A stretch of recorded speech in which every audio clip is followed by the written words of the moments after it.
hope everyone's doing well today. Well, do you believe your lying eyes, or do you put your hope in a society that tells you that there's no God? I'm about to tell you why that Jesus is about to bust the skies wide open. The Bible is chock full of signs that it's going to happen shortly. There's signs in nature, technology, world politics, and religion, and these are just a few of the markers. But I want to talk about what I think might be one of the most compelling set of signs, and that's the signs that are in people themselves. Jesus talked about how society would be increasingly lawless and immoral as the time approaches for the promise of his return. In fact, he said that people would become as evil as they were in the days of Noah. Now, we know that Noah preached to a very wicked generation, and in those days, those people just made fun of Noah and laughed at him, and they believed that things would go on as they always had for generations past, that nothing would ever change. Now, we know that all Noah really wanted was for people to repent and to come to the knowledge of God, and yet they did not. And this is a very familiar theme, as that is how it is today. The fact is that many churches that have become apostate have given up on the return of Christ altogether, and they even deny that Christ is ever going to return. Paul paints a chilling picture of society in the last days. In 2 Timothy 3, he says it will be characterized by three worldly loves that we see a lot of: the love of self, the love of money, and the love of pleasures or hedonism. He points out that the payoff for this carnal lifestyle is going to be nihilism, or otherwise a society that really just is without hope, wallowing in despair. And I really think that that's kind of where we are today. Many minds are going to become depraved, and people are going to call evil good and good evil, like it says in Isaiah 5. A skeptic will quickly point out that these things have always been true, and that would be true. They would be right about that. The trouble with that argument is that today, they've become vastly truer than they've ever been before. And they're manifesting themselves in people and in ways that have not been seen before since the time of Christ. Have you ever seen TikTok? Today, have you ever seen a young girl with a cell phone? How many pictures of herself will she take in a day? And then she'll run these pictures through every filter imaginable, and so eventually she looks like the movie star that she wants to look like. And many people they just love themselves so much. They take pictures, they video themselves just doing crazy things for no reason whatsoever.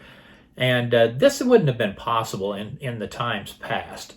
And so people, the love of their self has really produced a me-first set of individuals in society that really aren't good to anyone else. So the first of these loves that Paul mentioned, the love of self, has never been so prevalent. Only with today's technology and the education that kids are receiving today could this love possibly grow to the unhealthy levels that it is today, levels that's unseen before in any society. Another love that's been with us since the beginning of time is the love of money. But in these last days, more people have access to it. Think about it. In times past, only a noble class really had money to love. I know that my family, in the last several generations, they were content just to have a job, a family, and just to be part of their local community. And that isn't something that we see much of today.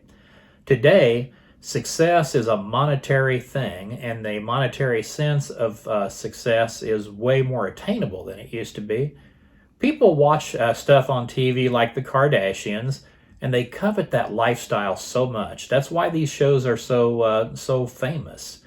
Even if they don't have two nickels to rub together, people will live vicariously through those who do, through reality shows and things of that nature. It's possible to love money even if you don't have one penny. And it is the one thing that people seem to want most of all. A lot of people will spend their very last dollar on that lottery ticket in the false hope that they could possibly win millions of dollars, even though the odds are so against them that it's unfathomable. So they'll take that one chance in a million, though. The biggest love of all has exploded in its prevalence, and it is the love of pleasures. People spend every last dime that they have seeking pleasure. While this can mean carnal pleasures, it also means all those pleasures that have taken the place of God in people's lives. And all the time that we spend, that we would have spent doing the things of God, now we just spend in pleasure. We have video games, sports, TV, movies, outdoor recreation, vacationing, and these are only a very few of the pleasures that people love and have replaced God with. People love their pastimes, and many people love some very wicked pleasures much more than they love God. Did people like pleasures 50 years ago? Well, of course they did.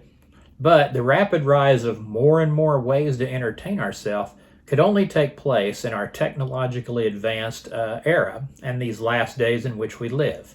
A person can't get bored anymore unless they want to be.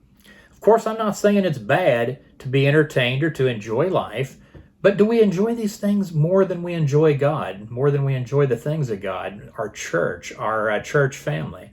Are these things idols to us? Only in our time, in the closing moments of this church age, could these loves manifest themselves in the way that they are. Jesus and Paul knew that time and technology would advance in a way where we would be able to see these lusts of the flesh running rampant. We're seeing these prophecies fulfilled before our eyes today as we watch our society reject its Christian heritage and descend into a hellish pit of lawless, immoral, and despair types of life. Even worse, we're exporting our corruption all over the world through our immoral and violent movies and television programs. I have no doubt that we're in the last of the last days. And this is but one of, this is only the sign, one type of signs. There's all those signs in nature, all those signs in politics and in religion and many other things, which I'll cover at a later date. But I hope you guys are having a great day, and I will talk to you in a while.